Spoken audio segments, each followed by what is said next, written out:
లింగం లిక్కర్ లింగం ఎక్కడ ఎత్తిన బాటిల్ దింపకుండా తాగే రికార్డు మనది. అలాంటిది 10 రూపాయలు తక్కువ అయితే బాటిల్ ఇవ్వనంటారు నువ్వు.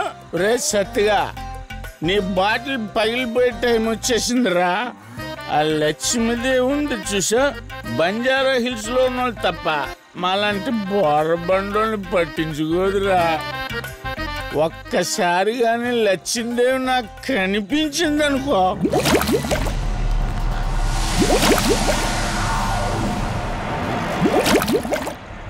ఏ ఆ బుడబుడ సౌండ్ ఏంటి?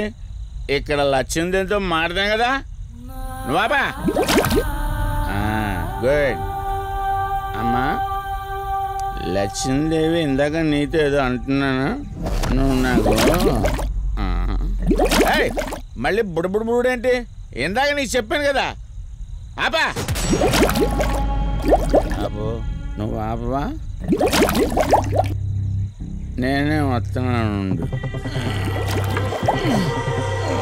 తల్లి నువ్వు ఎక్కడ ఉండమ్మా, నేను కింద దిగాలి.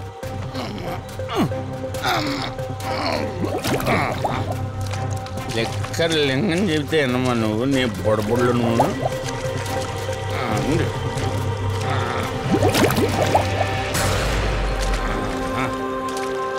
పుల్లి బాటిల్ ఎంత లేవు, నా మాట ఎన్నంటావా బుజ్జిముండా నిన్ను. ధనలక్ష్మి ఇప్పుడే కదా అడిగాడు, అప్పుడే ఇచ్చేసావా? ఇలా అయితే ఎప్పుడు అడిగేవాడిని కదా నా బుజ్జిముండా. ఎక్కడ కాదు, ముందు బయటికి వెళ్దాం.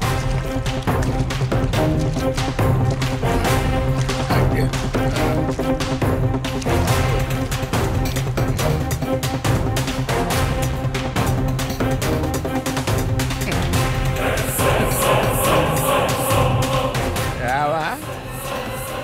నువ్వు రావు, ఎలా వస్తా? కొండ కదా, పడగొట్టేస్తాను.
ఏంటి రంజని, అసలే నీకు ఇల్లు కొత్త. నీకేం కావాలన్నా నన్ను అడగమని చెప్పానుగా. ఇప్పుడు నేనున్నాను కాబట్టి సరిపోయింది. ఒకవేళ నేను లేకపోయింటే. బయట ఏదో శబ్దం వినిపించింది. పొరపాటున కాలు స్లిప్ అయ్యి. చూడు రంజని, ఇప్పటికే 2 సార్లు దూరం అయ్యా. మళ్ళీ ఇంకోసారి దూరం అయితే నేను బ్రతకలేనురా. ఇక నుంచి నీకేమైనా కావాలన్నా, బయటికి వెళ్ళాలన్నా నాతో చెప్పు, నేను వస్తాను. ఓకేనా?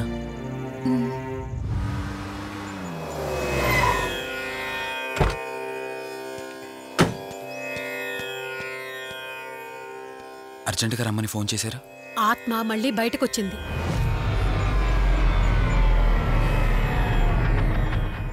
మరి మల్హోత్రా ఏమన్నారు?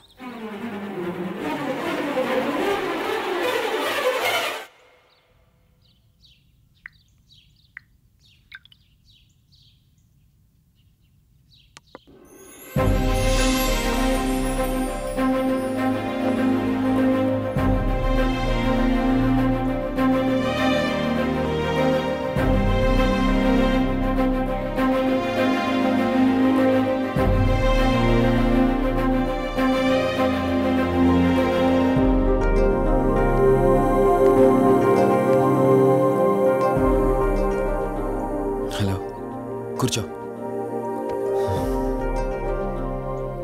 ఎలా ఉన్నావు? బాగున్నాను. కాఫీ? ఎంతైనా దేవుడు చాలా గొప్పోడు కదా. మనకు నచ్చింది ఇచ్చాడని ఆనందపడే లోపే మళ్ళీ తిరిగి వెనక్కి తీసేసుకుంటాడు.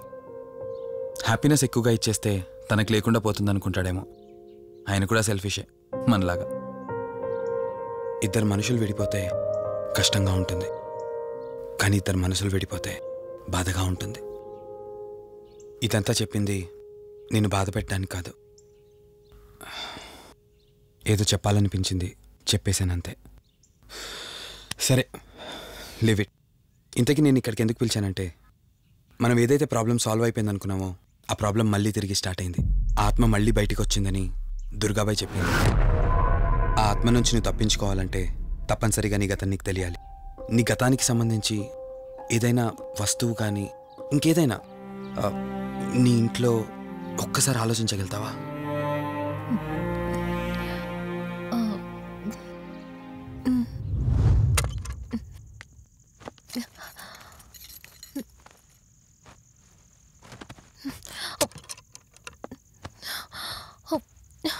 మ్యారేజ్ ఆల్బంలా ఉంది.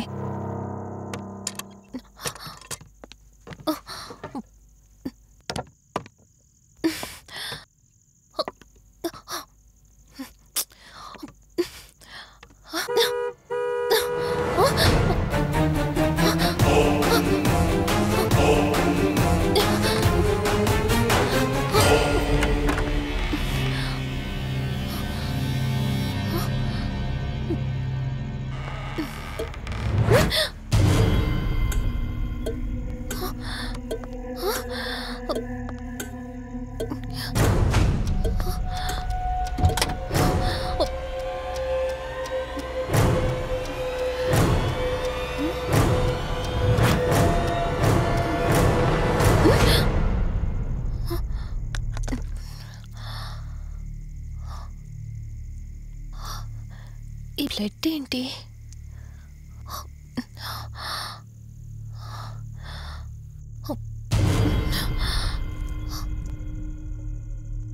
Give me the watch. Car టిక్కీలో ఈ వాచ్ ఎందుకుంది? దీని మీద అంటిన రక్తం ఎవరిది? వాచ్ ఇటు ఇవ్వమన్నానా? నా దగ్గర ఏదో దాస్తున్నారు మీరు. రంజని, నా మాట విను, వాచ్ ఇటు ఇచ్చే. నా యాక్సిడెంట్కి, ఈ వాచ్ మీద ఉన్న రక్తానికి నా దగ్గర ఏదో దాస్తున్నారు. మీరేదో తప్పు చేశారు, అందుకే ఈ వాచ్ అడుగుతున్నారు. రంజని, చెప్పండి, మీరెవరినో చంపారు. నాకు నిజం తెలియాలి. Please tell me the truth. నాకు నిజం తెలియాలి. నిజం చెప్పు, నిజం చెప్పు అని అరుస్తున్నావుగా. అయితే విను, ఈ ఇంట్లో హత్య జరిగింది, కానీ చంపింది నేను కాదు, నువ్వు.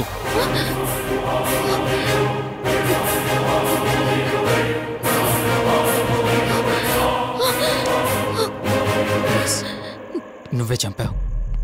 నేను నీకు అన్ని విషయాలు చెప్పాను, కానీ ఈ ఒక్క విషయం మాత్రం దాచాను. అదే నీకు అబార్షన్ అయిందని చెప్పాను కదా. ఆ టైంలోనే యూఎస్ నుండి నా business partner Kaushik first time India వచ్చాడు. బట్ నీలో మాత్రం ఏ మార్పు లేదు. ఇంట్లో నా ఫ్రెండ్ ఉన్నాడనే ఆలోచన కూడా లేకుండా తరచూ వాడు ఎదుర్కొంటానే నువ్వు నాతో గొడవ పడేదానివి. అది చూసిన కౌశిక్ నా మీద నీకు ఎంత ద్వేషం ఉందో వాడికి అర్థమైంది. దాన్ని వాడు అలసుగా తీసుకుని నేను ఇంట్లో లేని సమయంలో నీ లోన్లీనెస్ని తనకు అనుకూలంగా మార్చుకుని నీకు దగ్గరయ్యాడు. ఎంతలా అంటే వాడు లేకుండా నువ్వు బ్రతకలేనంత. ఆ తర్వాత మీరిద్దరు ఫిజికల్గా కూడా ఒకటయ్యారు.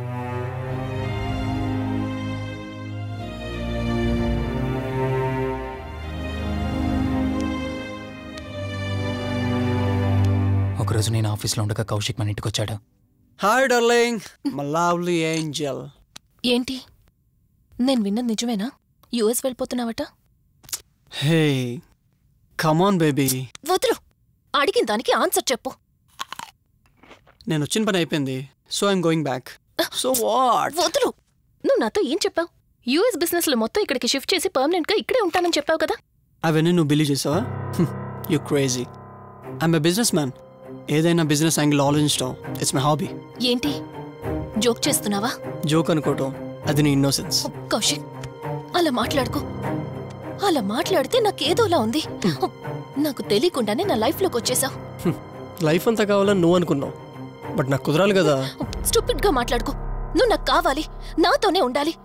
నువ్వు నన్ను వదిలేసి వెళ్ళిపోతే నేను ఒప్పుకోనంతే. హే మన మీద లవర్స్ అన్నట్టు మాట్లాడతావేంటి? అంటే 10 నిమిషాల సుఖం కోసం ఇంతగా మోసం చేస్తావా? మోసమా? మోసం గురించి మనం మాట్లాడకూడదు డార్లింగ్. ఒకవేళ నేను చేసింది మోసం అయితే నీ హస్బెండ్కి తెలియకుండా నువ్వు నా దగ్గరికి వచ్చి పడుకోవడం నువ్వు వాడికి చేసింది మోసం కదా. Chill Ranjani, come on. వదులు కౌశిక్, ఇక నాకు లైఫ్ లో ఎప్పుడు కనిపించుకో. ఆగు రంజని. కౌశిక్ వదులు. Please No. Come on. Kaushik Ranjani please. Kaushik వదులు please. Come on Ranjani. Kaushik listen to me. Please. Ranjani వద్దు Kaushik. Please Ranjani. Kaushik hey Kaushik please please. Please. Kaushik తను స్లిప్ అయి కింద పట్టంతో తల పగిలి చనిపోయాడు. సడన్ గా అదే టైంలో నేను వచ్చేసరికి మెంటల్గా అప్సెట్ అయినా నువ్వు భయంతో నేనెంత చెప్తున్నా వినకుండా కార్ డ్రైవ్ చేసుకుంటూ వెళ్ళిపోయావు. అప్పుడే నీకు యాక్సిడెంట్ జరిగింది. నువ్వు వెళ్ళిపోయాక టెన్షన్లో ఏం చేయాలో నాకు అర్థం కాలేదు. ముందుగా బాడీని అక్కడి నుంచి తీసేయాలని శవాన్ని కారు డిక్కీలో పెట్టి ఊరు బయటికి తీసుకెళ్లి పూజ చేశాను. బహుశా ఆ టైంలోనే నా వాచ్ అక్కడ పడిపోయి ఉండొచ్చు. నీకు ముందు చెప్పినట్టు ఆ టైంలో నేను యూఎస్లో లేను. నీకోసం వెతుకుతూ ఉన్నాను. ఇప్పుడు చెప్పు, నేను చేసిన తప్పేంటి?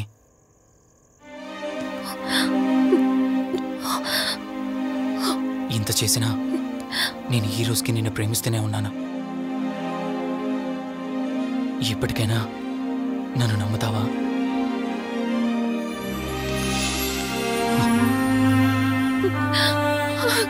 Sorry Rishi, I love you.